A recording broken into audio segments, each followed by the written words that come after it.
The jungle breathes. It has always breathed, long before the first stone was laid, long before the first king climbed the steep steps of a pyramid to greet the sun. In the heart of Central America, where the land folds into green mountains and sprawls across limestone plains, where rivers carve their way through bedrock, and the rain comes in torrents that drum against broad saber leaves, the jungle has kept its secrets. It has wrapped itself around the ruins of cities, sending roots through plazas and vines up temple walls, pulling the works of human hands back into the earth from which they came. And yet, even now, even after centuries of silence, the stones remain. They rise from the forest floor, moss-covered and patient, holding within them the memory of a civilization that once filled these lands with light and sound and ceremony. To walk among the ruins of the Maya is to step into a place where time feels different, where the boundaries between past and present blur like morning mist rising from the jungle canopy. At Tikal, in the Petén region of Guatemala, the temples break through the tree line, their steep sides climbing toward the sky, their crests visible for miles. At dawn, the howler monkeys call from the branches, their voices echoing across the forest in a sound that seems older than language itself. The air is thick and warm, heavy with the scent of damp earth and flowering vines. Birds with brilliant plumage, scarlet macaws, toucans, parrots, move through the upper canopy, flashes of color against the endless green. Below on the forest floor, leaf-cutter ants march in precise lines, carrying their burdens back to unseen colonies. The jungle is alive, relentlessly alive, and within it the ruins stand as witnesses to another kind of life, one that built and dreamed and flourished, and then for reasons not entirely understood, let go. The Maya world stretched across what is now southern Mexico, Guatemala, Belize, and parts of Honduras and El Salvador, a vast region of ecological diversity, from the humid lowlands of the Petén to the volcanic highlands of Chiapas, from the dry scrublands of the northern Yucatan to the fertile river valleys that snake through the terrain. The limestone bedrock that underlies much of this region is porous, riddled with caves and underground rivers, and in the rainy season, it drinks deeply, storing water in hidden reservoirs beneath the surface. In the dry season, when the rains cease and the smaller streams run low, these underground waters become lifelines, accessible through natural sinkholes called cenotes, which the Maya regarded as sacred portals to the underworld. The landscape itself was a living cosmology, each feature imbued with meaning, each mountain and cave and body of water, a place where the human and the divine could meet. To stand today at Palenque, nestled in the foothills of the Chiapas highlands, is to feel the weight of that sacred geography. The ruins emerge from the jungle on terraces carved into the hillside, the pale stone of the temples glowing softly in the filtered light. Behind them the mountains rise, shrouded in cloud, and before them the forest stretches away toward the coastal plains. Water flows everywhere here, springs bubble up from the hillside, streams cascade down stone channels, the sound of running water a constant presence. The Maya who built Palenque channeled these waters, directing them through the city in a sophisticated system of aqueducts and drains, bringing life to the plazas and courtyards, cooling the air, filling the stone basins where rituals were performed. Even now, when the city has been silent for more than 1,000 years, the water still flows, indifferent to the passage of time, carrying with it the memory of those who once cupped their hands to drink. The temples at Palenque are not the crude pyramids of popular imagination, but elegant structures of corbelled arches and delicate roof combs. Their facades once covered in stucco reliefs, painted in brilliant shades of red and blue and yellow. Inside, the chambers are cool and dim, the walls still bearing traces of ancient pigments. In the Temple of the Inscriptions, a stairway descends deep into the pyramid, leading to a burial chamber discovered in 1952 by Mexican archaeologist Alberto Ruiz Luria. There, in a stone sarcophagus covered with a massive carved lid depicting the descent of a king into the underworld, lay the remains of Kinich Jana Pakal, one of the greatest rulers of the classic Maya period. He had been buried with jade ornaments, a mask covering his face, beads in his hands, a jade bead placed in his mouth to sustain him in the afterlife. The chamber had been sealed for more than 1,300 years, hidden in the heart of the pyramid, waiting in darkness. This is the nature of the Maya ruins. They are layered, secretive, reluctant to yield their stories all at once. For centuries after the Spanish conquest, the cities lay forgotten, known only to local farmers and hunters who moved through the forest, occasionally stumbling upon carved stones or crumbling walls. In the 19th century, explorers like John Lloyd Stephens and Frederick Catherwood brought the ruins to the attention of the wider world, publishing accounts of their travels, illustrated with Catherwood's meticulous drawings of the temples and monuments. But even then, the Maya script remained a mystery, the glyphs carved into stelae and doorways unreadable, the voices of the ancient kings silent. It was not until the mid-20th century, through the patient work of scholars like Yuri Norisov and Tatiana Proskuryakov, that the script began to yield its secrets, revealing not timeless mythological pronouncements, but the very human concerns of dynasty and lineage, of births and deaths, and the endless struggle for power. Now, as the light filters through the trees and falls in broken patterns across the stones, as the cicadas begin their afternoon chorus, and the heat of the day settles over the ruins, it becomes possible to imagine, imperfectly, incompletely, what this place might have been. The plazas filled with people, the smell of copal incense rising from braziers, the sound of drums and flutes, the sight of a king in jade and quetzal feathers, climbing the steps to perform the rituals that maintain the cosmic order.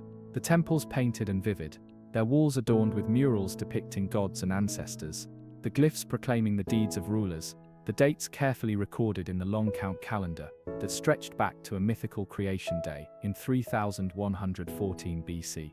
The city alive, pulsing with commerce and ceremony, with the labor of farmers and the craft of artisans, with the ambitions of nobles and the prayers of priests. And then, slowly, inexorably, the silence descending, the people departing, the jungle reclaiming its territory, until only the stones remained to mark the place where a civilization once stood. The story of the Maya does not begin with these great cities, though it is the cities that first capture the imagination.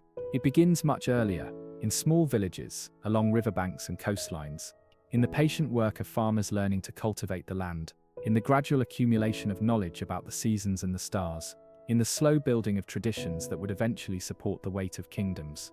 The Maya are not a people who arrived fully formed. They are a people who grew from the land itself, whose civilization emerged over millennia of adaptation and innovation, whose achievements were rooted in the deep soil of the Mesoamerican past. To understand the Maya is to understand that they are part of a much larger story, one that includes the Olmec civilization that flourished on the Gulf Coast of Mexico in the 2nd and 1st millennia BC, whose colossal stone heads and jade carvings set precedents for later cultures, and whose influence spread through trade and shared symbolism across Mesoamerica. It includes the development of maize agriculture, the domestication of a wild grass into the crop that would sustain civilizations for thousands of years, a transformation so profound that maize became sacred, woven into creation myths, identified with life itself. It includes the invention of the calendar and the concept of the long count, the early experiments with writing, the establishment of long-distance trade networks that connected the highlands and the lowlands, the coasts and the interior, creating a web of exchange through which goods and ideas flowed. The transformation of teosinte, a wild grass with small hard seeds, into maize was one of the great achievements of ancient American agriculture, a process that took place over thousands of years through careful selection and cultivation. The earliest evidence of maize domestication comes from the Balsas River Valley in southwestern Mexico, dated to around 7000 BC, though it took millennia more for the plant to evolve into the productive crop that could sustain large populations. By 2000 BC, maize had spread throughout Mesoamerica, and it was becoming the foundation of the diet, supplemented by beans and squash, the three sisters that were planted together, the beans climbing the maize stalks, the squash spreading its broad leaves to shade the soil and retain moisture. This agricultural system was remarkably efficient, providing complete proteins and essential nutrients, allowing for population growth and the development of settled communities. In the Maya lowlands, where the soil was thin and the bedrock close to the surface, farming required ingenuity. The Maya developed the milpa system, a form of swidden agriculture in which forest was cleared and burned, the ash enriching the soil, crops planted for a few years before the land was allowed to lie fallow and regenerate. This system worked well when population densities were low, but as the cities grew and more land was needed, the fallow periods shortened, leading to soil depletion and declining yields. In some areas, the Maya built raised fields in wetlands, creating elevated planting surfaces, surrounded by canals that provided water and allowed for the cultivation of multiple crops per year. In the hills, they constructed agricultural terraces, retaining walls that created level planting surfaces and reduced erosion. These intensive agricultural techniques allowed the classic Maya cities to support populations far larger than the land could sustain through simple milpa farming alone. In the late pre-classic period, roughly between 400 BC and 250 AD, the first truly monumental architecture began to rise in the Maya lowlands. At El Mirador, Deep in the Petén jungle of northern Guatemala, pyramids of staggering scale were constructed. The La Danta complex, one of the largest pyramidal structures in the ancient world, its base covering an area comparable to that of the Great Pyramid of Giza, its volume exceeding it. To stand at the base of La Danta today, to crane one's neck upward toward the summit lost in vegetation, is to confront the ambition of these early builders, the sheer labor required to move millions of cubic meters of stone and earth, to shape the landscape into a man-made mountain. The construction would have required the coordination of thousands of workers, the organization of labor on a scale that implies the existence of powerful rulers capable of commanding such efforts, the development of architectural and engineering knowledge passed down through generations of builders. The city of El Mirador thrived for centuries, its population perhaps reaching into the tens of thousands, its influence extending across the region. The city was connected to other sites by Sac Biob, raised causeways, paved with white limestone, that cut straight through the forest, serving as roads for processions and trade, visible from a distance as white lines against the green. These causeways were not merely practical infrastructure, but symbolic statements, connecting the earthly realm with the sacred, linking cities in networks of alliance and tribute. And then, sometime around 150 AD, El Mirador began to decline, its monuments left unfinished, its plazas gradually emptying, the reasons lost to time, perhaps drought, perhaps warfare, perhaps the exhaustion of the surrounding land's ability to support such concentrated population. The Great Pyramids were abandoned, left to the jungle, and it would be nearly 2,000 years before they were rediscovered by archaeologists, their existence unknown to the modern world until the mid-20th century. But the collapse of El Mirador was not the end.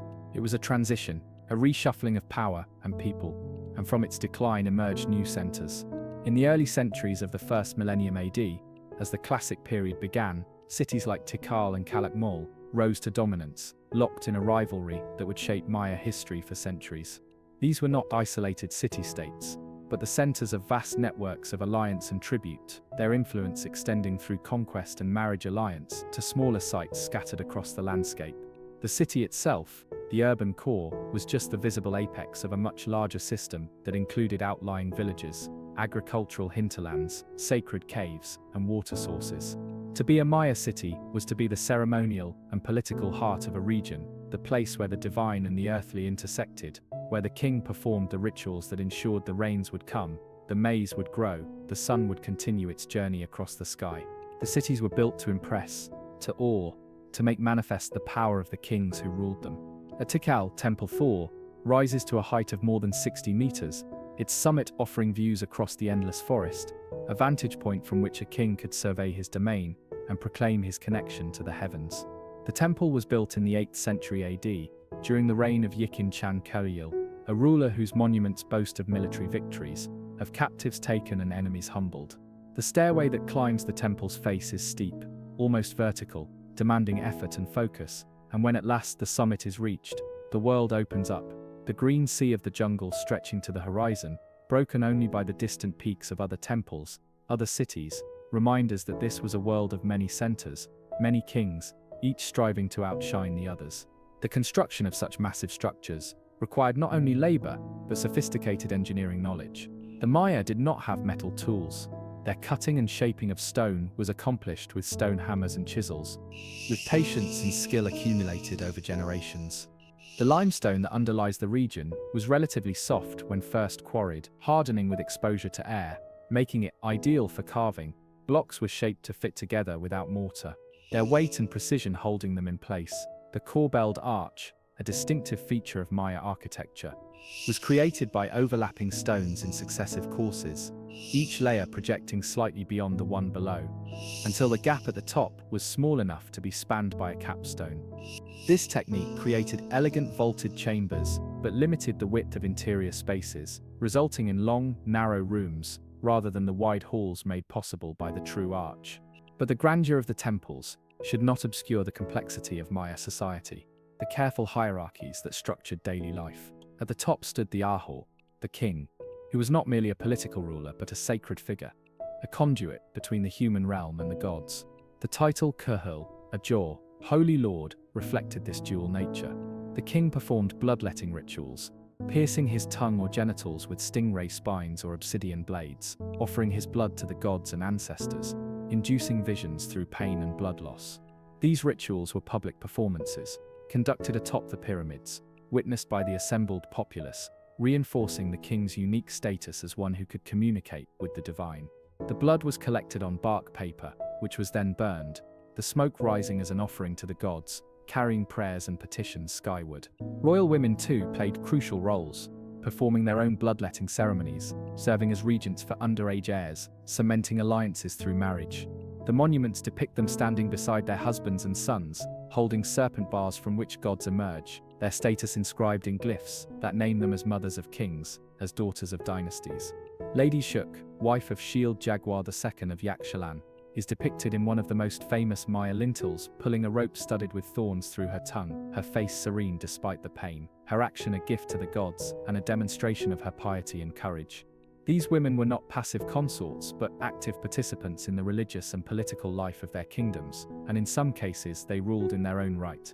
At Palenque, Lady Sakkuk served as regent during the minority of her son Pakal, ensuring the continuity of the dynasty during a vulnerable period.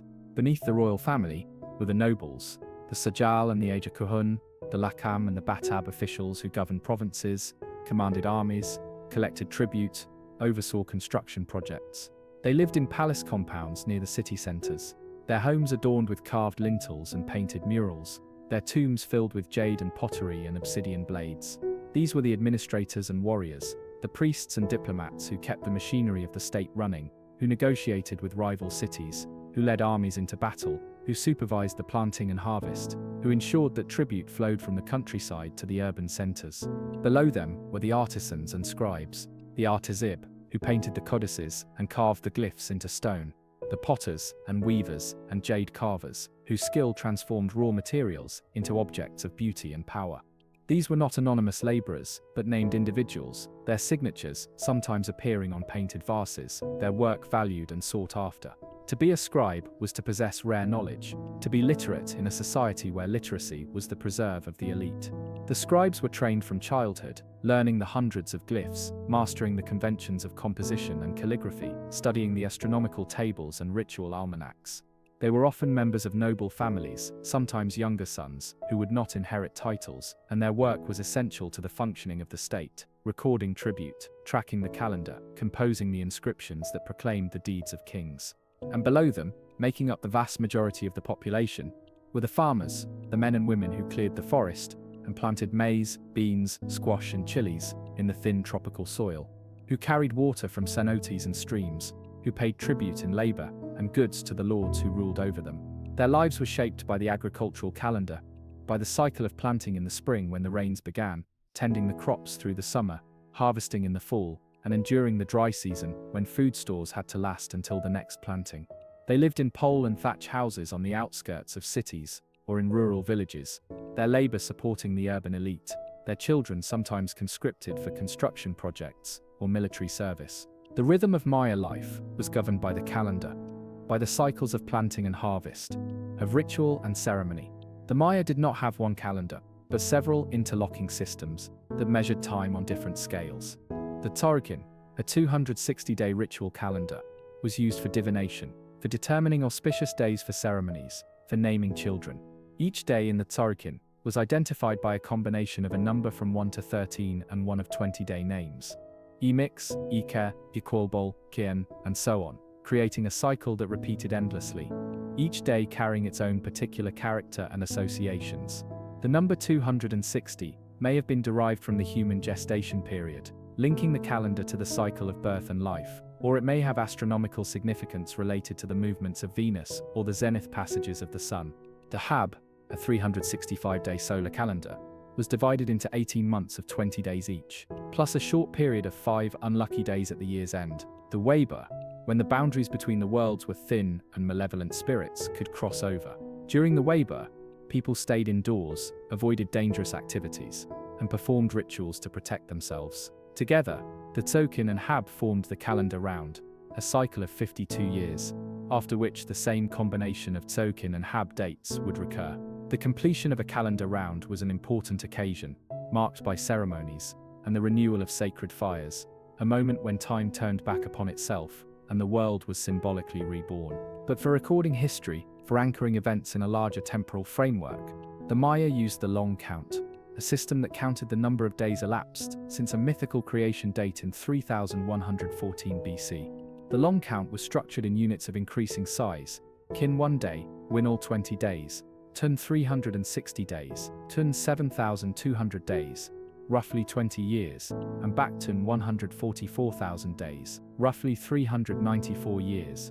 A typical long count date might be written as 9.15.0.0, 0 indicating 9 baktuns, 15 katuns, 0 tuns, 0 winals, and 0 kin, since the creation, a date that corresponds to 731 AD in the Gregorian calendar.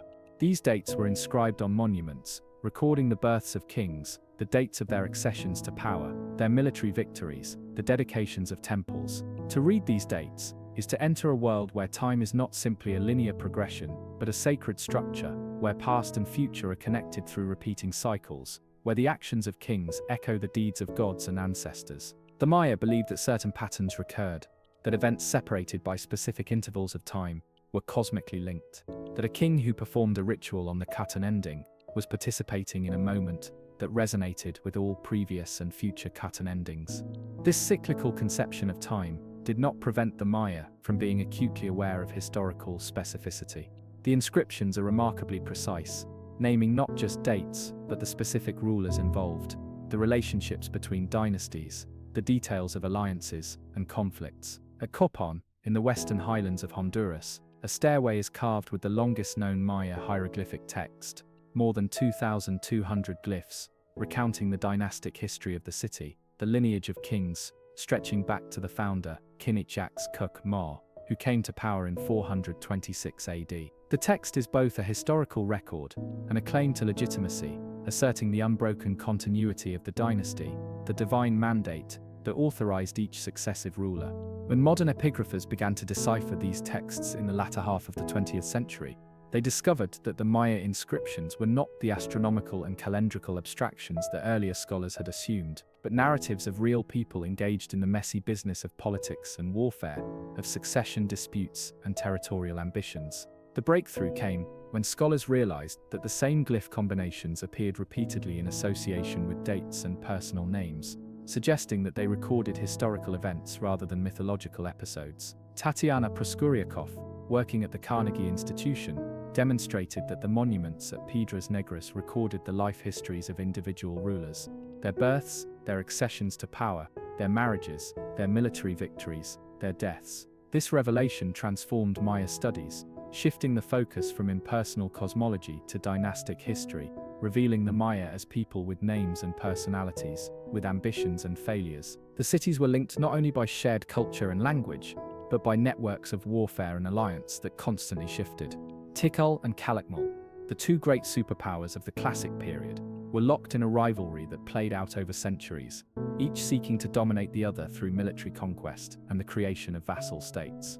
In 562 AD, Calakmul orchestrated a devastating attack on Tikal, leading to what the inscriptions call a star war, a particularly destructive form of conflict associated with specific celestial events.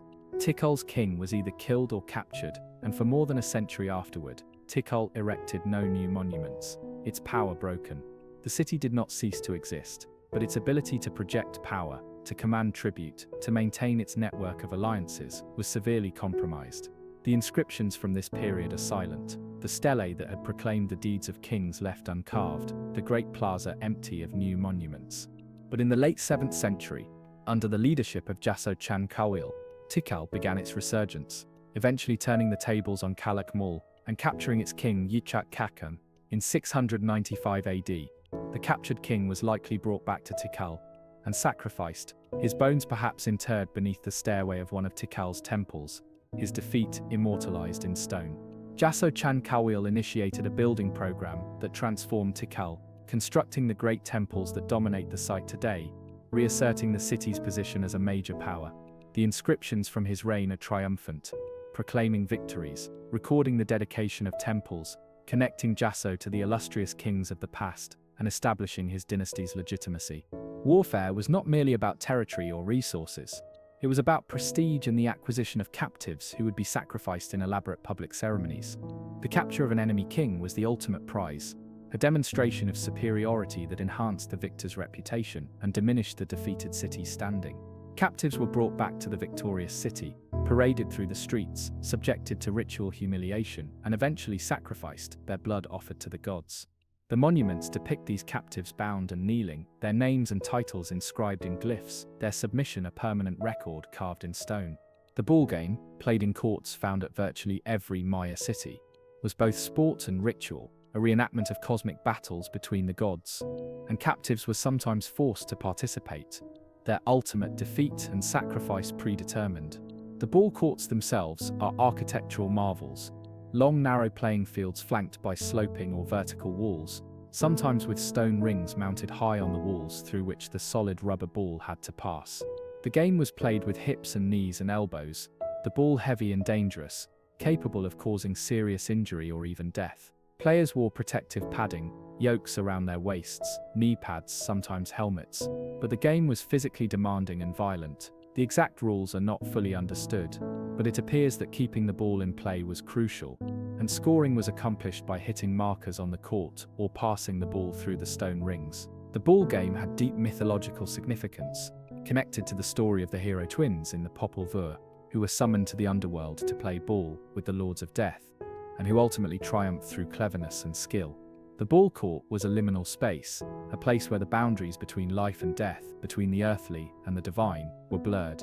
The sacrifice of ball players, whether the victors or the vanquished is debated, was an offering to maintain cosmic balance, to ensure the continued movement of the sun and stars, to nourish the gods who sustained the world. The art of the Maya reflects this intertwining of beauty and violence, of the sacred and the political. The murals at Bonampak, discovered in 1946 in the Lacandon jungle of Chiapas, depict scenes of courtly life and warfare with stunning vividness. In one room, musicians and dancers perform in elaborate costumes, the nobility arrayed in their finery, the colors, reds, blues, yellows, greens, still vibrant after more than 1,000 years. The musicians play trumpets and drums, their instruments carved from wood and shell, their rhythms accompanying the dancers who move in complex choreography, their costumes adorned with jade and feathers. In another room, warriors in battle, their bodies painted for war, their weapons raised, the violence depicted with unflinching realism. And in a third room, captives being tortured, a king presiding over the judgment of prisoners who kneel before him, blood streaming from their fingers where the nails have been torn out. The murals are not merely decorative, they are narratives of power, assertions of the king's role as warrior and judge, reminders of the consequences of defying the established order. The glyphs themselves are works of art, each one a small composition combining logographic and syllabic elements, often infilled with the head of a god or animal, the scribes delighting in visual puns and elaborate calligraphy. A single word might be written in multiple ways, the scribe choosing the variant that best suited the aesthetic composition or that carried additional layers of meaning. To learn to read Maya glyphs is to enter a language that is simultaneously verbal and visual, where meaning emerges from the interplay of sound and image, where the written word is inseparable from its artistic presentation. The decipherment of the script, which began in earnest in the 1950s and continues to this day, has been one of the great intellectual achievements of modern archaeology. The Russian linguist Yuri Norisov, working from his office in Leningrad, with only photographs of the glyphs and the few surviving codices, made the crucial breakthrough when he recognized that the script was not purely logographic, but combined logograms with phonetic signs, allowing for the representation of sounds and grammatical particles. His work, initially dismissed by some Western scholars who clung to the belief that Maya writing was entirely ideographic, laid the foundation for all subsequent decipherment. Over the following decades, scholars painstakingly worked out the phonetic values of individual signs, identified grammatical patterns, and began to read the inscriptions as continuous text rather than as isolated symbols. Today, perhaps 80% of Maya glyphs can be read, though many inscriptions remain only partially understood, and some glyphs continue to resist interpretation. The process of decipherment is ongoing, with new readings proposed and debated, with inscriptions reanalyzed as understanding deepens. Each new reading adds to the corpus of Maya history, revealing details of dynastic marriages, of alliances between cities, of military campaigns and ritual observances. The glyphs have given voice to the ancient Maya, allowing them to speak across the centuries in their own words, to tell their own stories rather than having their history written for them by outsiders. The codices, screenfold books, made of fig bark paper, coated with lime plaster, and painted with exquisite miniatures, were the primary repositories of Maya knowledge, containing astronomical tables, ritual almanacs, prophecies, and histories. The books were folded accordion style, each page covered with columns of glyphs and images painted in red and black, in blue and yellow, the colors derived from mineral and plant pigments. The codices were consulted by priests and diviners, used to determine auspicious days for ceremonies, to predict eclipses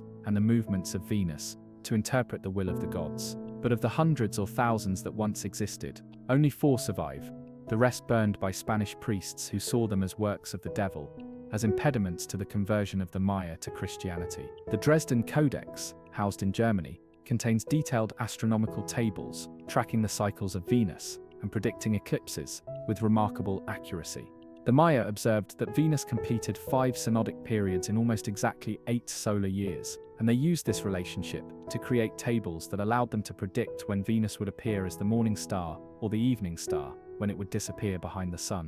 Venus was associated with war and sacrifice, and the appearance of Venus in certain positions was considered an auspicious time for military campaigns. The Dresden Codex also contains tables for predicting lunar and solar eclipses, demonstrating the Maya's sophisticated understanding of celestial mechanics. The Madrid Codex and the Paris Codex, fragmentary and damaged, offer glimpses of ritual practices and divinatory systems. The Madrid Codex focuses on almanacs for rituals depicting gods engaged in various activities: planting, hunting, weaving, each associated with specific days and divine patronage. The Paris Codex contains Khatoon prophecies, predictions of what would happen during each 20-year Khatoon period, based on the cyclical nature of time and the belief that similar events would recur at similar points in the calendar. And the Grolier Codex, controversial and fragmentary, depicts gods and calendar dates in a style that some scholars have questioned, though recent analysis suggests it may be genuine, making it the oldest surviving Maya codex.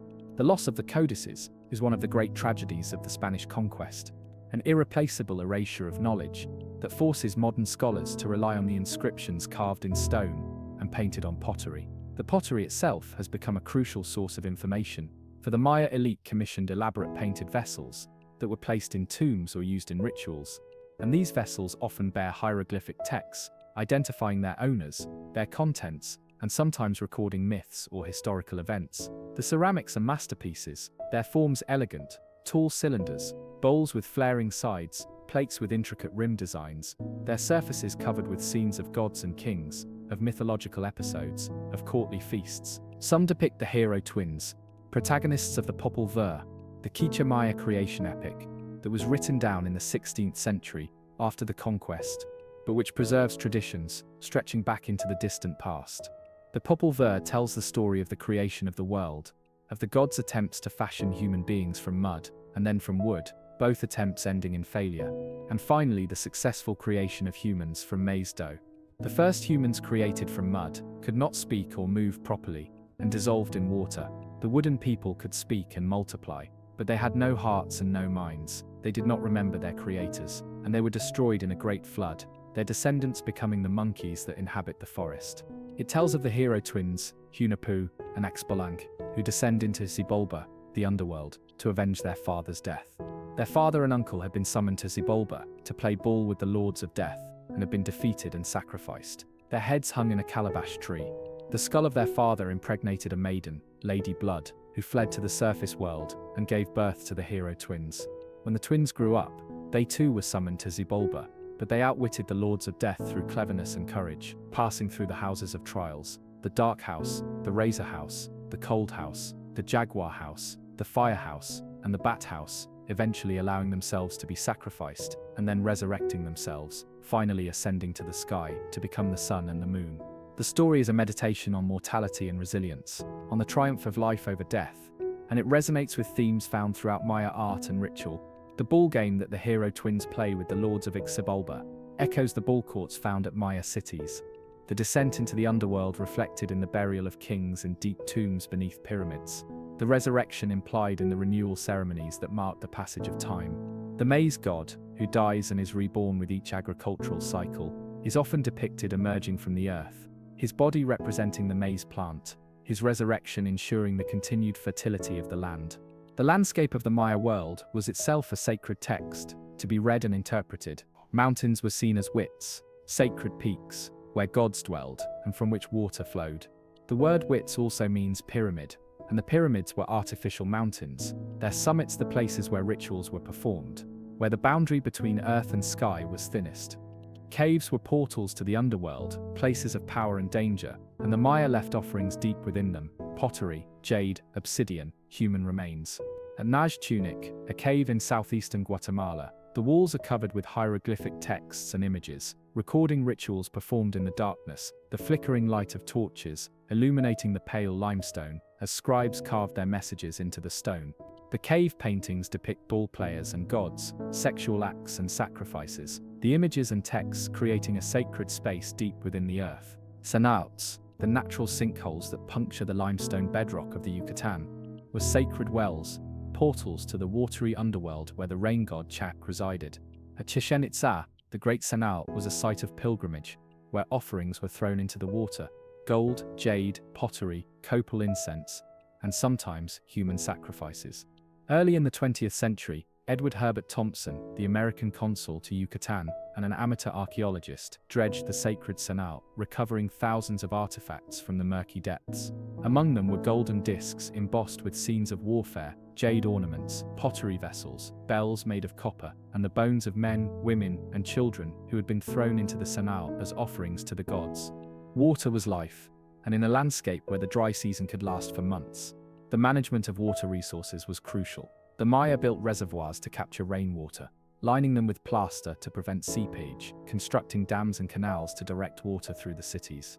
At Tikal, the central precinct was surrounded by a network of reservoirs, some of them immense, capable of holding millions of liters of water. The largest, the Temple Reservoir, covered several hectares and was fed by runoff from the plastered surfaces of the plazas and courtyards. Recent research suggests that these reservoirs may have become contaminated over time. The accumulation of algae and sediment, perhaps compounded by toxic blue-green algae blooms, leading to water quality problems that contributed to the city's eventual decline.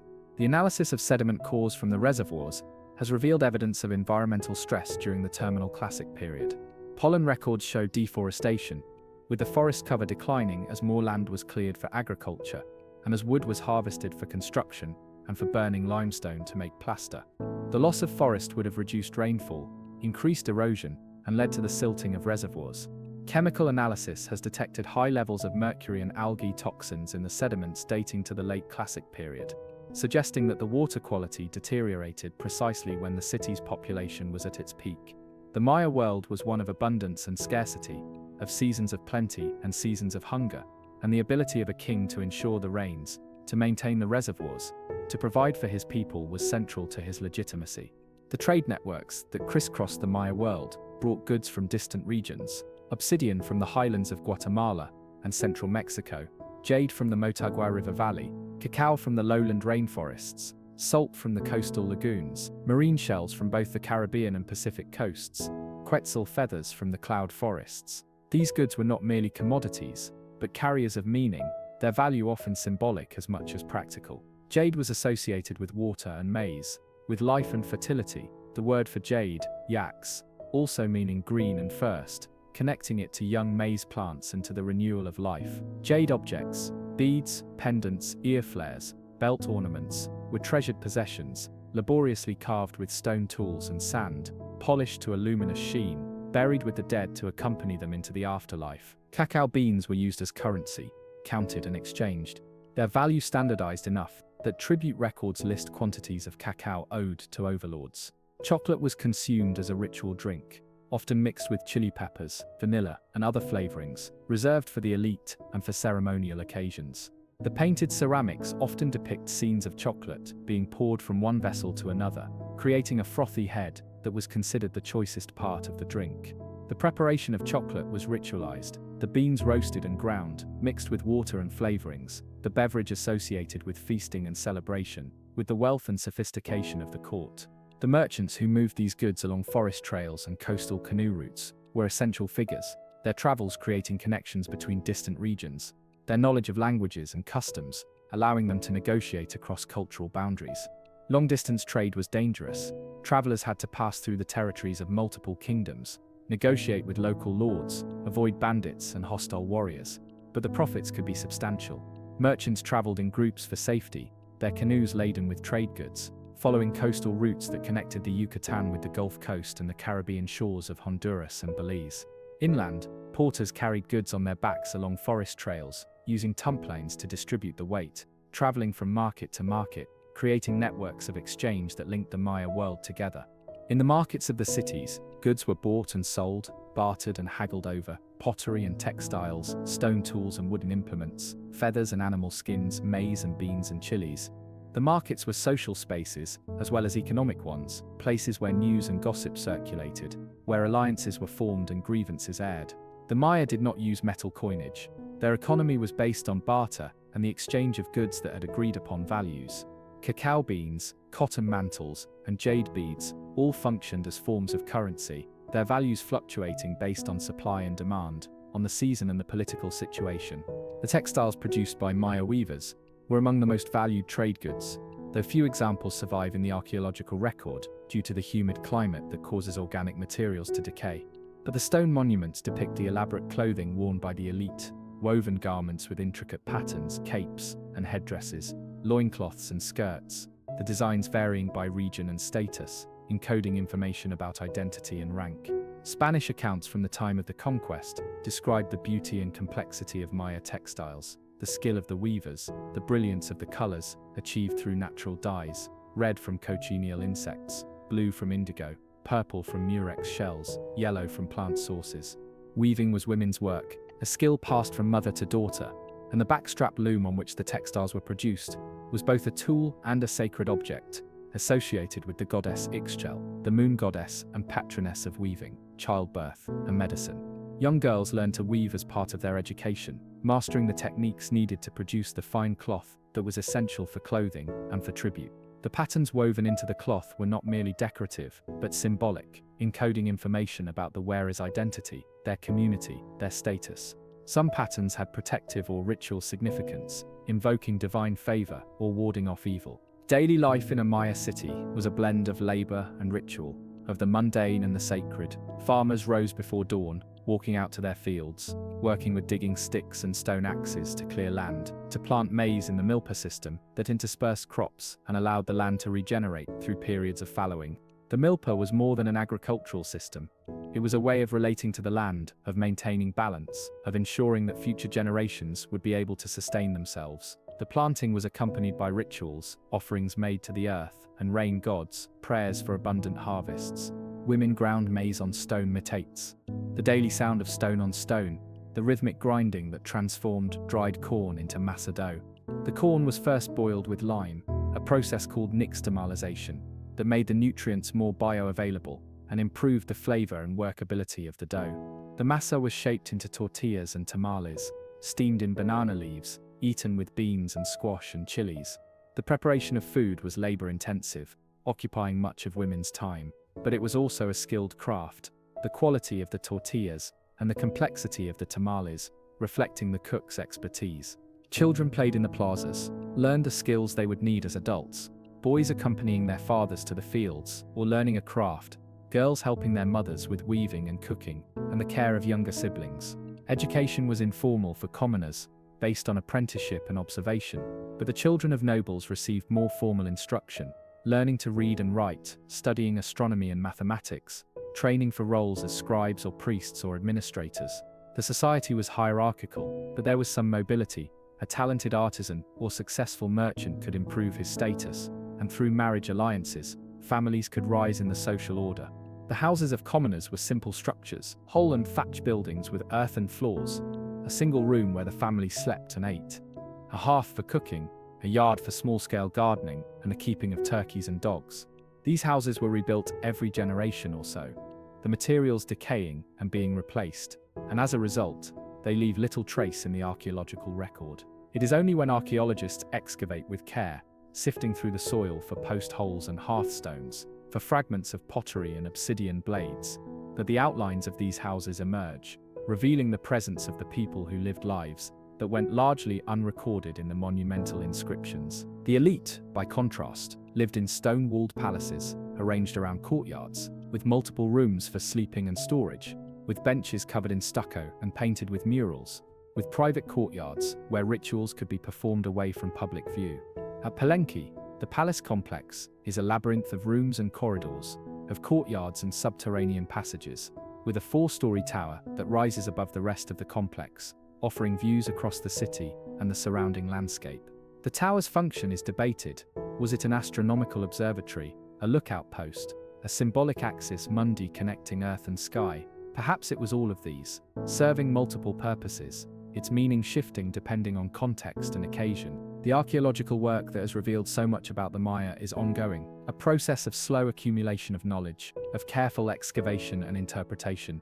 In recent years, the use of LiDAR technology, light detection and ranging, has revolutionized Maya archaeology, allowing researchers to see through the jungle canopy and map ancient structures that are invisible from the ground. LiDAR works by sending laser pulses from an aircraft and measuring the time it takes for the light to bounce back, creating a 3-dimensional map of the ground surface beneath the vegetation. In 2018, a massive LiDAR survey of the Petén region revealed more than 60,000 previously unknown structures, houses, palaces, defensive walls, agricultural terraces, causeways, suggesting that the Maya population at the height of the Classic period may have been far larger than previously estimated, perhaps numbering in the millions. The survey revealed that the cities were not isolated islands of civilization surrounded by wilderness, but nodes in a densely populated and extensively modified landscape, with causeways connecting cities, with agricultural fields extending far into the hinterlands, with defensive earthworks,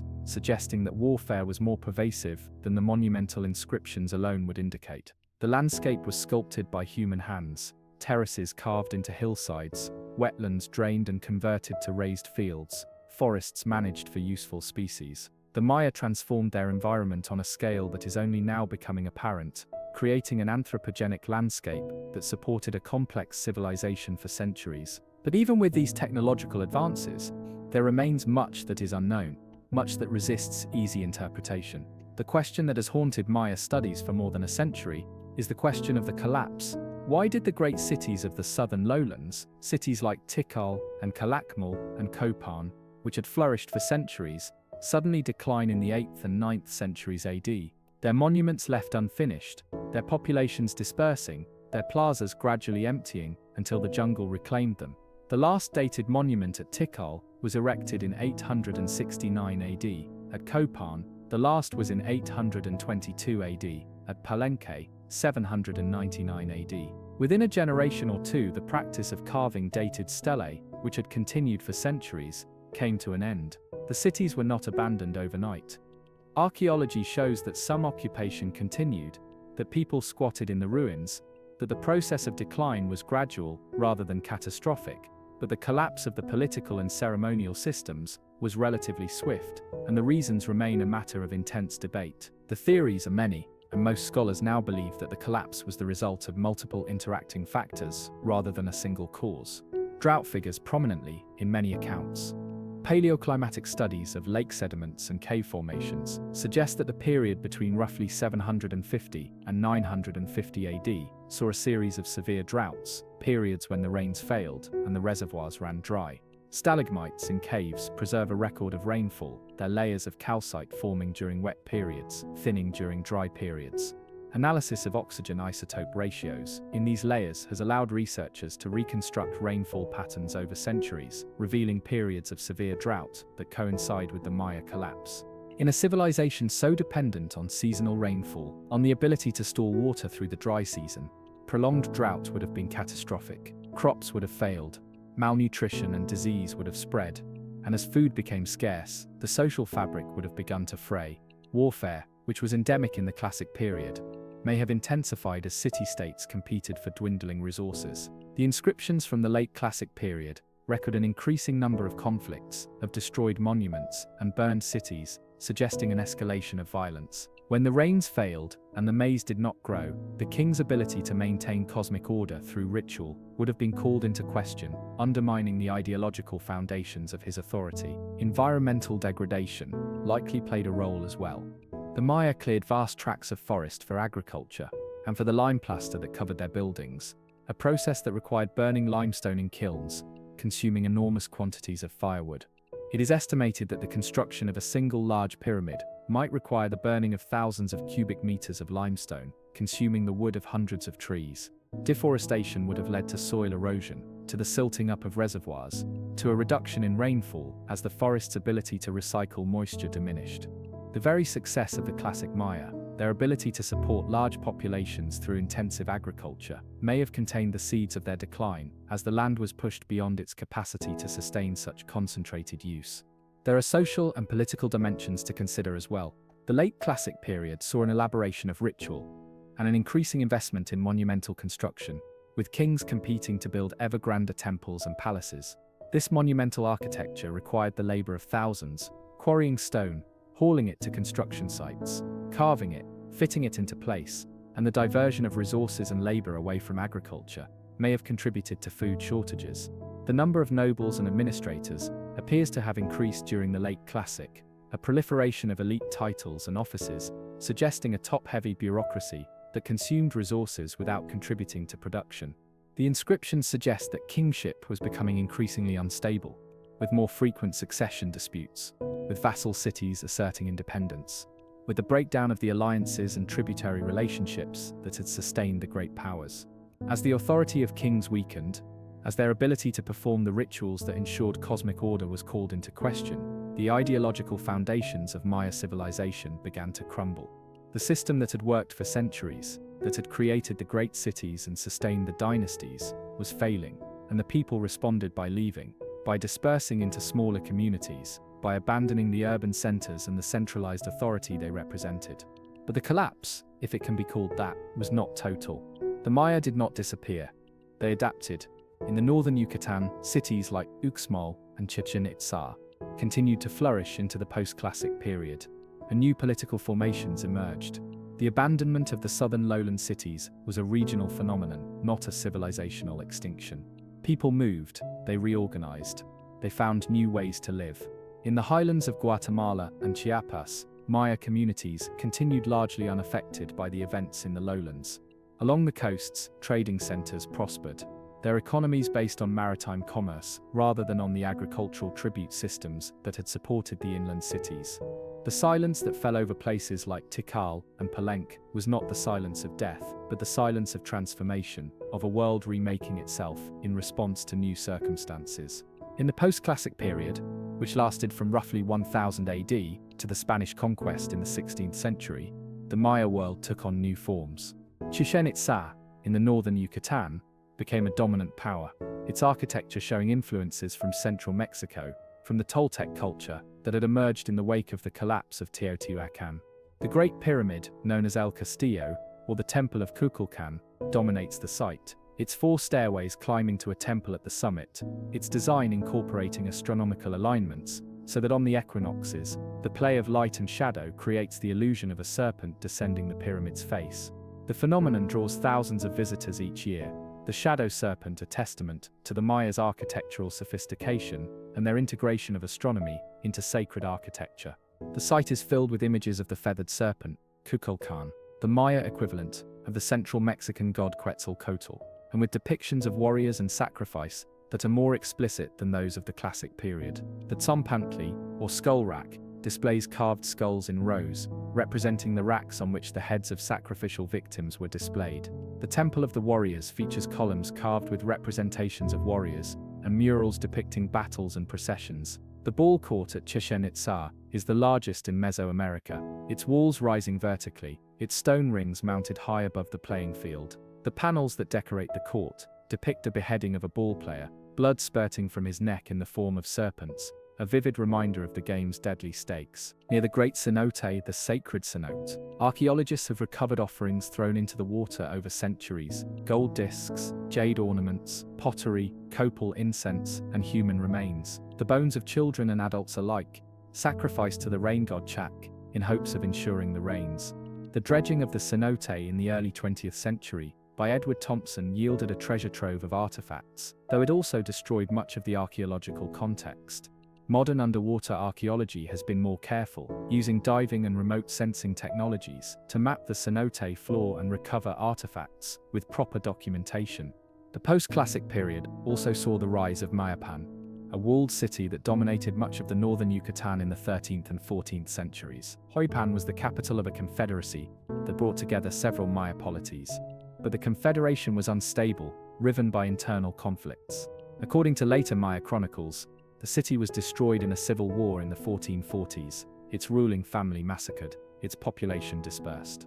The ruins of Mayapan show evidence of the violence, burned buildings, scattered human remains, and after its fall, the Yucatan fragmented into a series of small competing provinces. By the late post-classic period, the political landscape of the Maya world had fragmented into a series of small competing kingdoms. In the Yucatan, rival lords ruled from fortified towns, engaging in constant warfare with one another. In the highlands of Guatemala, the Quiche, Tikal, Tutujil, and other Maya groups established powerful kingdoms, their capitals fortified hilltop cities like Cumarcaj and Ixinchi, their armies engaged in constant warfare with one another. The Quiche kingdom, centered at Cumarcaj, was the most powerful, its influence extending over a large territory, its armies conquering neighboring peoples and exacting tribute. When the Spanish arrived in the early 16th century, they found not a unified Maya empire, but a patchwork of rival polities, a situation they exploited, forming alliances with some groups against others, using Maya warriors as auxiliaries in their campaigns of conquest. The conquest itself was a prolonged and brutal affair, unlike the swift fall of the Aztec Empire, where the capture of the Emperor Moctezuma and the destruction of Tenochtitlan led to the rapid submission of much of central Mexico. The Maya kingdoms resisted for decades. The Spanish under Hernán Cortés passed through Maya territory on their way to the Aztec heartland in 1519, but it was not until the 1520s and 1530s that serious efforts were made to subjugate the Maya. The campaigns were marked by violence and cruelty on both sides, by the burning of cities and the enslavement of populations, by the introduction of European diseases, smallpox, measles, typhus, that swept through communities with devastating effect, killing perhaps as much as 90% of the population within a century of contact. The highland Maya kingdoms fell relatively quickly, the Spanish forming alliances with the Kachikal against the Quechua, conquering Cumarcaj in 1524 and burning it to the ground. But in the lowlands, resistance continued. The Itzá Maya of the Petén, whose capital was at Tayasal, on an island in Lake Petén Itzá, held out until 1697, making theirs the last independent Maya kingdom to fall. For more than a century and a half after the Spanish conquest began, the Itzá maintained their independence, isolated in the dense forests of the Petén, resisting Spanish attempts at conversion and control. With conquest came the Spanish priests, who saw the Maya religion as devil worship, and set about eradicating it with zealous determination. They burned the codices, smashed the idols, forbade the performance of traditional rituals. Bishop Diego de Landa, writing in the 1560s, described the Maya writing system and religious practices in his Relación de las Casas de Yucatán, even as he boasted of having destroyed thousands of idols and 27 codices. His account is one of the primary sources for understanding pre-conquest Maya culture, a document that is simultaneously invaluable and a record of cultural destruction. The irony is bitter. We know as much as we do about Maya writing and ritual, in part because of the man who did so much to destroy it. But the Maya did not passively accept the imposition of Christianity. They adapted, they resisted, they found ways to preserve their traditions within the framework of the new religion. The Popol Vuh was written down in the mid-16th century by Quichés Maya nobles using the Latin alphabet to record their oral traditions, ensuring that the stories would survive even as the old books burned. The Chilambalam books, collections of prophecies, histories, and astronomical knowledge written in Yucatec Maya using the Latin alphabet, preserved pre-conquest knowledge and adapted it to colonial circumstances. These texts were copied and recopied, passed down through generations, some kept hidden from Spanish authorities, others used in ways that appeared to conform to Christian practice while preserving Maya content. Throughout the colonial period, Maya communities maintained their languages, their agricultural practices, their systems of community governance. They incorporated Christian saints into their pantheon, blending them with older deities, creating a syncretic religion that preserved continuity with the past, while adapting to new circumstances. The Virgin Mary was associated with Ixchel, the moon goddess. The cross took on meanings that connected it to the world tree and the Ceiba.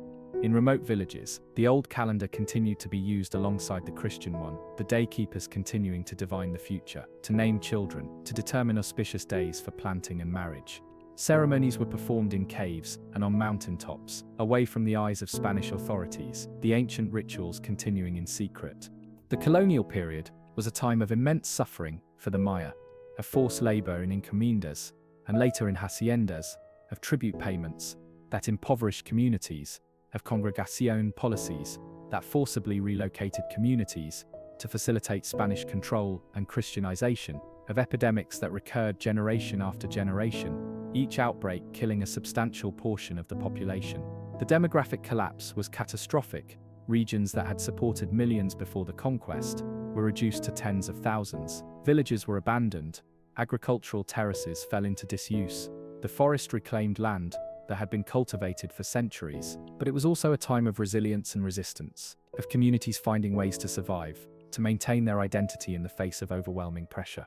Maya communities preserved their communal land holdings, despite Spanish attempts to privatize land, maintained their systems of local governance through the cabildo system that allowed for a degree of self-administration, and kept their languages alive despite pressure to adopt Spanish. The survival of Maya languages and culture through the colonial period is a testament to the strength of community bonds, to the value placed on tradition, to the determination to remain Maya despite everything that was done to erase that identity. The caste war of Yucatan in the mid-19th century, a massive Maya uprising against Mexican rule, demonstrated that the spirit of resistance had not been extinguished. The war began in 1847, sparked by grievances over land, taxation, and discrimination, and it quickly escalated into a full-scale rebellion that came close to driving the Mexican population out of the Yucatan entirely. Maya forces controlled much of the peninsula, establishing their own independent state centered on the sacred cenote of Chan Santa Cruz, where a speaking cross delivered messages from the gods, combining Christian symbolism with Maya religious practice. The rebellion was eventually suppressed through a combination of military force and the introduction of modern weaponry, but not before hundreds of thousands had died, and Maya autonomy in parts of the Yucatan continued into the early 20th century. Today, the Maya are not a people of the past, but a living culture. More than 7 million people speak Maya languages. Yucatec, Kichi, Cat, Tikal, Kichi, Mam, and dozens more, and millions more, identify as Maya even if they no longer speak the language. In the highlands of Guatemala and Chiapas, Maya communities maintain their traditional dress. The women's huipiles, woven with designs that identify their village of origin, the patterns passed down through generations, each community's textiles, distinctive and recognizable. In the markets, Maya is the language of commerce, of gossip, of daily life, and traditional ceremonies are still performed, offerings made to the earth and rain gods, the agricultural calendar observed alongside the Christian liturgical calendar. The sacred calendar, the 260-day Tzolkin, is still kept by daykeepers in some communities, used for divination and ritual, a direct link to the pre-conquest past. The daykeepers, called Aichuji and Kiche, maintain the count of days, consulting clients about auspicious times for marriage or planting, interpreting dreams, performing ceremonies at sacred sites. They are the inheritors of a tradition that stretches back thousands of years, connecting the present to the ancient past through an unbroken chain of practice. The political situation of the Maya has been precarious. In Guatemala, the civil war that lasted from 1960 to 1996 was marked by horrific violence against Maya communities, with entire villages massacred by the Guatemalan army, in a campaign that has been classified as genocide by the UN-sponsored Commission for Historical Clarification. More than 200,000 people died, the majority of them Maya civilians, and more than 1 million were displaced. The violence was intended to destroy Maya communities, to eliminate support for guerrilla movements, and to clear land for development. Villages were burned, crops destroyed, people killed or forced to flee. The scars of that violence remain, but so does the resilience of the communities that survived. In Mexico, the Zapatista uprising in Chiapas in 1994 brought international attention to the ongoing marginalization of Maya communities, to their lack of land rights, to the poverty and discrimination they face. The Zapatistas, many of them Maya, established autonomous municipalities, creating their own schools and health clinics, asserting their right to self-determination. The movement challenged both the Mexican government and global capitalism, demanding not just economic justice, but respect for indigenous culture and governance. The Zapatista communities have maintained their autonomy for more than a quarter century, providing a model of indigenous self-governance and resistance. The archaeological sites have become important symbols of Maya identity and sources of national pride for the countries in which they are located. Tikal is on Guatemala's currency, and is the country's most famous tourist destination. Chichén Itzá was named one of the new 7 wonders of the world. Tourism has brought economic benefits to some communities, but it has also raised questions about who controls the sites, who profits from them, who has the authority to interpret them. Maya communities have increasingly asserted their right to be involved in decisions about the sites, to have their voices heard in how their history is presented, to reclaim artifacts that were looted and sold to foreign museums. The work of archaeology continues, but it is no longer the exclusive domain of foreign scholars. All Maya people are becoming archaeologists, linguists, epigraphers, reclaiming their own history, bringing their knowledge of languages and traditions to bear on the interpretation of the ancient past. The decipherment of the glyphs has allowed the voices of the ancient Maya to be heard again, but those voices are being heard now by Maya people themselves, reconnecting with ancestors whose names and deeds were preserved in stone. Maya scholars are reinterpreting the archaeological record, challenging narratives that were imposed by outsiders, asserting their own understanding of their history and culture. To stand in the ruins today is to stand at the intersection of past and present, to be aware of both continuity and loss. The temples rise from the jungle, their stones worn by rain and wind, their facades colonized by mosses and ferns. The howler monkeys call from the canopy, their voices echoing across the plazas where kings once stood. The ceiba trees, sacred to the Maya as the axis mundi connecting the underworld, the earth, and the heavens, spread their branches over the ruins, their roots finding purchase in the cracks between stones. The jungle is patient, it has always been patient. It took back these cities once, and it will do so again, if given the chance. But for now, the stones stand. They hold within them the memory of a civilization that built and dreamed, that observed the stars and recorded their movements, that played music and told stories, that worshipped gods and ancestors, that fought wars and made peace, that planted maize and wove cloth, that carved glyphs and painted murals, that lived and died in these green mountains and humid forests. The Maya are not a lost civilization. They are a people who have endured, who have adapted, who are still here. The ruins are not empty monuments to a vanished past, but living connections to ancestors, places where offerings are still made, where ceremonies are still performed, where the past and present coexist. In the soft light of evening, as the sun descends behind the western mountains, and the shadows lengthen across the plazas, the ruins of Tikal or Palenque or Copan take on a different character. The harsh contrasts of midday soften, the stones glow in the golden light, the air cools slightly, and the forest comes alive with the sounds of creatures stirring, the rustle of a goatee in the undergrowth, the flutter of bats emerging from cave roosts, the calls of night birds beginning their vigil. It is in these moments, in the quiet spaces between day and night, that the presence of the past feels most immediate, when it seems almost possible to hear the drums and flutes, to smell the copal smoke, to see the processions climbing the pyramid steps. It is an illusion, of course, a trick of light and imagination, the mind filling in the gaps, populating the empty plazas with phantom figures. But it is also a reminder of why these places matter, why they continue to draw people from around the world to stand before them in wonder and contemplation.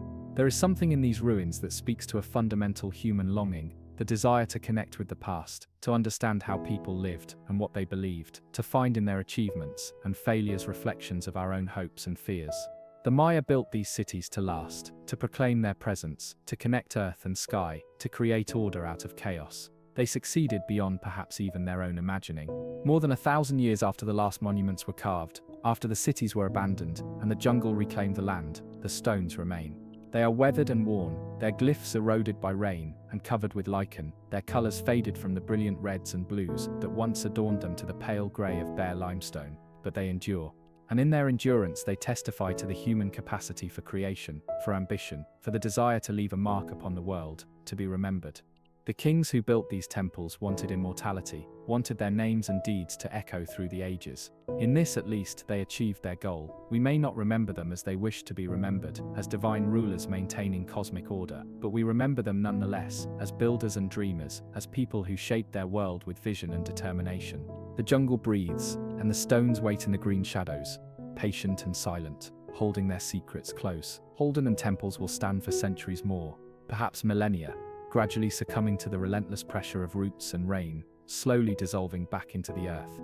But for now, they remain monuments to a civilization that rose from small farming villages to create some of the most sophisticated art and architecture the ancient world produced. that developed a writing system capable of recording their language in full, that observed the heavens with precision and tracked time across vast spans of centuries.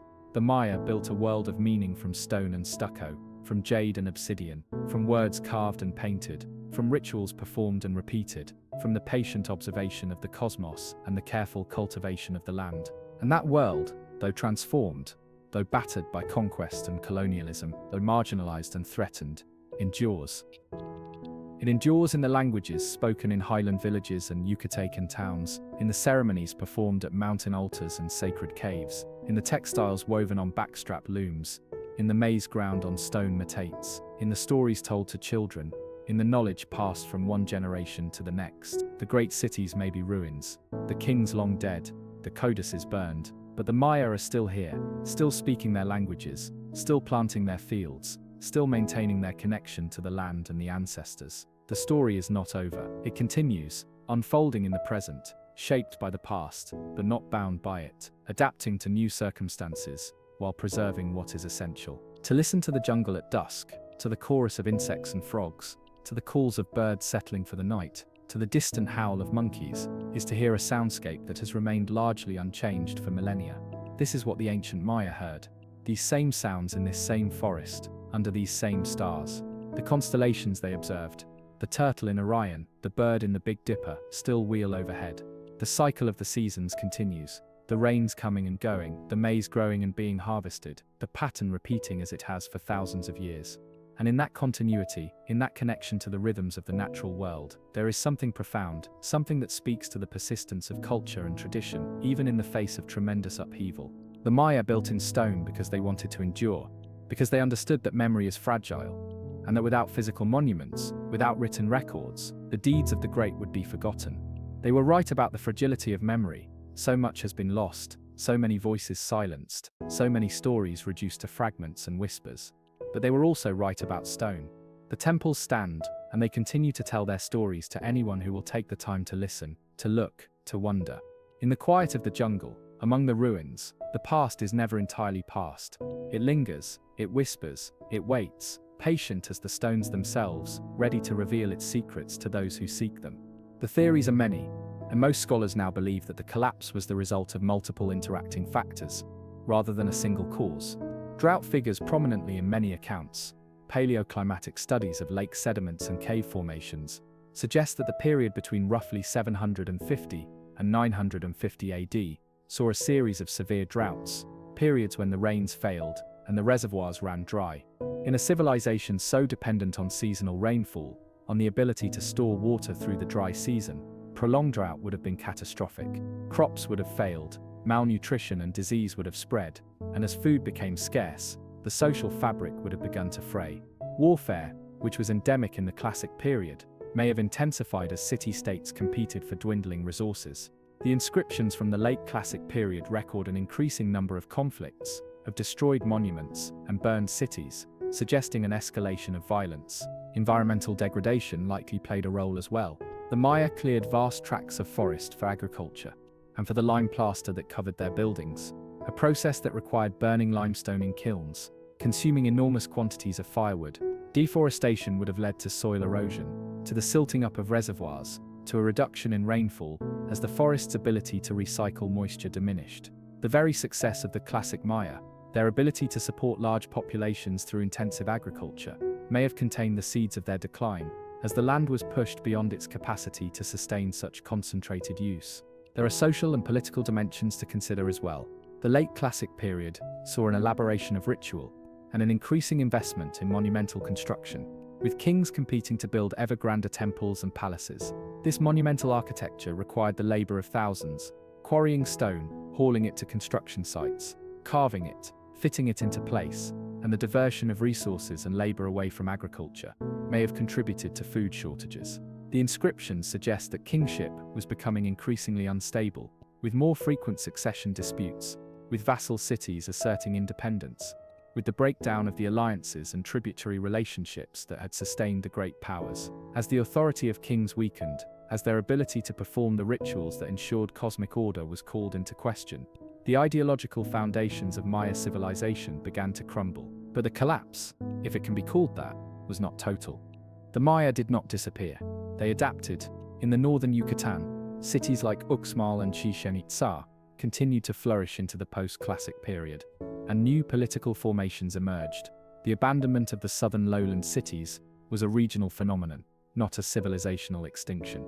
People moved, they reorganized, they found new ways to live.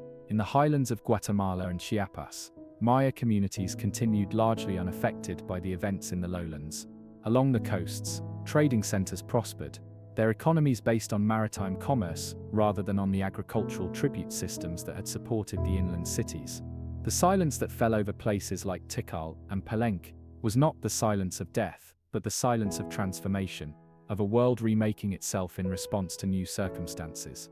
In the post-classic period, which lasted from roughly 1000 AD to the Spanish conquest in the 16th century, the Maya world took on new forms. Chichen Itza, in the northern Yucatan, became a dominant power, its architecture showing influences from central Mexico, from the Toltec culture that had emerged in the wake of the collapse of Teotihuacan.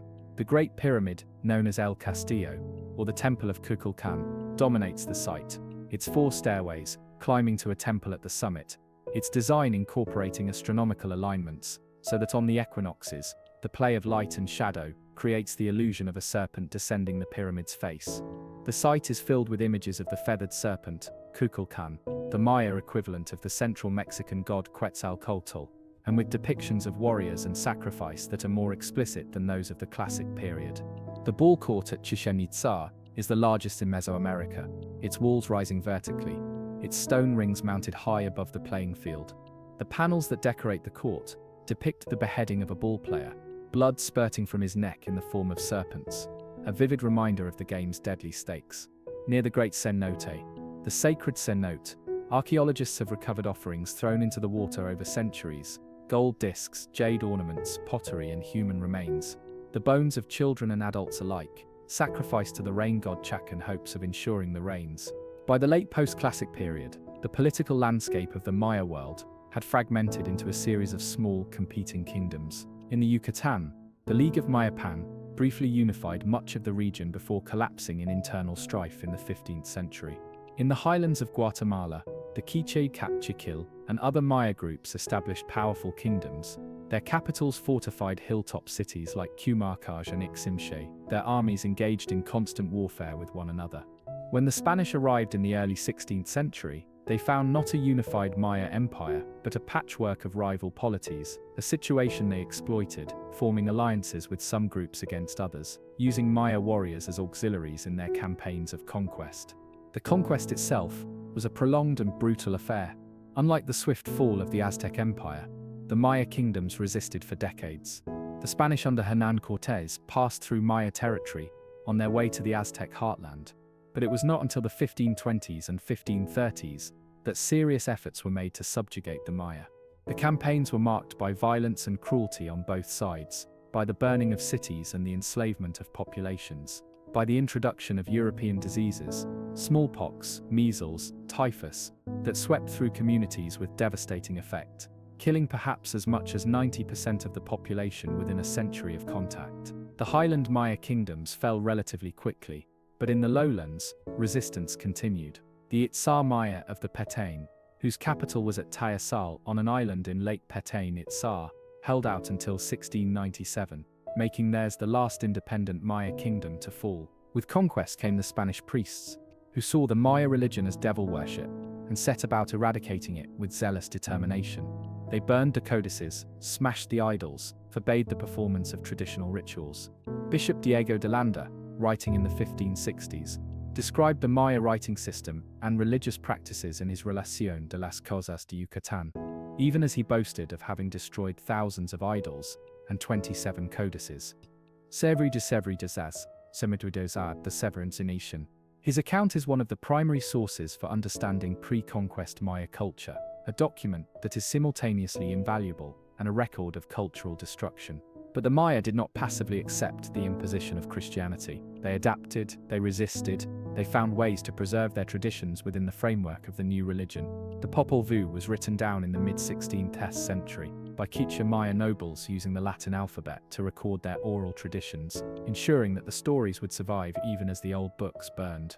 Throughout the colonial period, Maya communities maintained their languages, their agricultural practices, their systems of community governance. They incorporated Christian saints into their pantheon, blending them with older deities, creating a syncretic religion that preserved continuity with the past while adapting to new circumstances. In remote villages, the old calendar continued to be used alongside the Christian one, the day keepers continuing to divine the future, to name children, to determine auspicious days for planting and marriage. The colonial period was a time of immense suffering for the Maya, of forced labor, of tribute payments, of congregación policies that forcibly relocated communities to facilitate Spanish control, of epidemics that recurred generation after generation.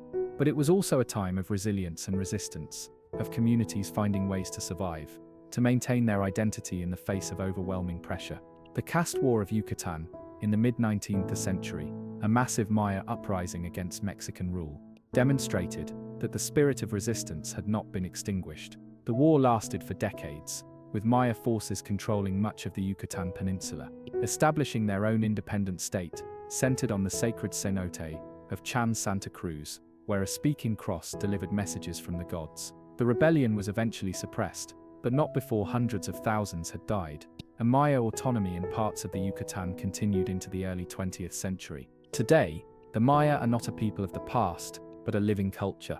More than 7 million people speak Maya languages: Yucatec, Quiche, Quiche, Mam, and dozens more, and millions more, identify as Maya, even if they no longer speak the language. In the highlands of Guatemala and Chiapas, Maya communities maintain their traditional dress, their weaving patterns, identifying their village of origin, the designs passed down through generations. In the Yucatan, Yucatec Maya is spoken in homes and markets, and traditional ceremonies are still performed, offerings made to the rain god, the agricultural calendar observed. The sacred calendar, the 260-day Tauquin, is still kept by day keepers in some communities, used for divination and ritual, a direct link to the pre-conquest past. The political situation of the Maya has been precarious. In Guatemala, the civil war that lasted from 1960 to 1996 was marked by horrific violence against Maya communities, with entire villages massacred by the Guatemalan army in a campaign that has been classified as genocide. More than 200,000 people died, the majority of them Maya civilians. In Mexico, the Zapatista uprising in Chiapas in 1994 brought international attention to the ongoing marginalization of Maya communities, to their lack of land rights, to the poverty and discrimination they face. The Zapatistas, many of them Maya, established autonomous municipalities, creating their own schools and health clinics, asserting their right to self-determination. The archaeological sites have become important symbols of Maya identity and sources of national pride for the countries in which they are located. Tikal is on Guatemala's currency. Chichen Itza was named one of the new 7 wonders of the world. Tourism has brought economic benefits to some communities, but it has also raised questions about who controls the sites, who profits from them, who has the authority to interpret them. Maya communities have increasingly asserted their right to be involved in decisions about the sites, to have their voices heard in how their history is presented, to reclaim artifacts that were looted and sold to foreign museums. The work of archaeology continues, but it is no longer the exclusive domain of foreign scholars. Maya people are becoming archaeologists, linguists, epigraphers, reclaiming their own history, bringing their knowledge of languages and traditions to bear on the interpretation of the ancient past. The decipherment of the glyphs has allowed the voices of the ancient Maya to be heard again, but those voices are being heard now by Maya people themselves, reconnecting with ancestors whose names and deeds were preserved in stone. To stand in the ruins today is to stand at the intersection of past and present, to be aware of both continuity and loss. The temples rise from the jungle, their stones worn by rain and wind, their facades colonized by mosses and ferns. The howler monkeys call from the canopy, their voices echoing across the plazas where kings once stood. The ceiba trees, sacred to the Maya as the axis mundi connecting the underworld, the earth, and the heavens, spread their branches over the ruins, their roots finding purchase in the cracks between stones. The jungle is patient. It has always been patient. It took back these cities once, and it will do so again if given the chance. But for now, the stones stand. They hold within them the memory of a civilization that built and dreamed, that observed the stars and recorded their movements, that played music and told stories, that worshipped gods and ancestors, that fought wars and made peace, that planted maize and wove cloth, that carved glyphs and painted murals, that lived and died in these green mountains and humid forests. The Maya are not a lost civilization. They are a people who have endured, who have adapted, who are still here. And the ruins, with their silent stones and whispering leaves, remind us that history is not simply what happened long ago, but what continues to shape the world we inhabit. That the past is not dead, but lives on in the languages we speak, the stories we tell, the places we call sacred. In the soft light of evening, as the sun descends behind the western mountains, and the shadows lengthen across the plazas, the ruins of Tikal or Palenque or Copan take on a different character. The harsh contrasts of midday soften, the stones glow in the golden light, the air cools slightly, and the forest comes alive with the sounds of creatures stirring. It is in these moments, in the quiet spaces between day and night, that the presence of the past feels most immediate, when it seems almost possible to hear the drums and flutes, to smell the copal smoke, to see the processions climbing the pyramid steps. It is an illusion, of course, a trick of light and imagination, but it is also a reminder of why these places matter, why they continue to draw people from around the world to stand before them in wonder and contemplation. The Maya built these cities to last, to proclaim their presence, to connect earth and sky, to create order out of chaos. They succeeded beyond perhaps even their own imagining. More than 1,000 years after the last monuments were carved, after the cities were abandoned, and the jungle reclaimed the land, the stones remain. They are weathered and worn, their glyphs eroded, their colors faded, but they endure, and in their endurance they testify to the human capacity for creation, for ambition, for the desire to leave a mark upon the world, to be remembered. The jungle breathes. It has always breathed, and the stones, patient and silent, wait in the green shadows, holding their secrets, telling their stories to anyone who will take the time to listen.